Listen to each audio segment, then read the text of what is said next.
জীবনের পরিস্থিতি বদলালেই বোঝা যায় কে সন্তান, কারা ভাই বোন, কে সঙ্গী, কে সত্যিকারের বন্ধু আর সন্তান কতটা বিশ্বস্ত তার পরিচয় পাওয়া যায় বাবা মার বার্ধক্যে। ভাই বোন কতটা বিশ্বস্ত তা বোঝা যায় বেশিরভাগ সময় তার বিয়ের পরে। আর স্বামীর বিশ্বস্ততা বোঝা যায় স্ত্রীর অসুখে, আর স্ত্রীর বিশ্বস্ততা বোঝা যায় স্বামীর দারিদ্রতায়। আর সর্বশেষ বন্ধুত্বের বিশ্বস্ততা বোঝা যায় তার কষ্টের সময়।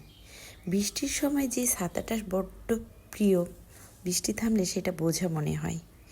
কালি ফুরিয়ে গেলে যে কলমটা দিয়ে স্বপ্ন লেখা হয়েছিল সেটার জায়গা হয় ডাস্টবিনে। ঠিক তেমনি আপনি ততদিন দামি যতদিন আপনি অন্যের দরকারি।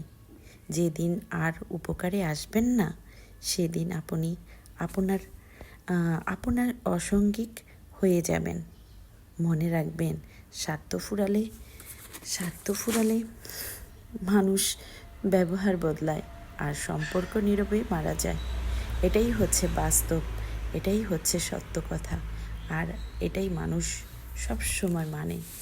আমরা আসলেই মানুষের পিছে মায়ার পিছে দৌড়াই, কিন্তু সময় শেষে কেউ কারো নয়। আমাদের একাই চলতে হবে, আর মরার টাইম আমাদের একাই যেতে হবে। এটাই হচ্ছে সবচেয়ে বড় সত্য কথা, আর এটাই হচ্ছে সবচেয়ে বড়। মেনে নেওয়াটাই যত সহজ ততই ভালো।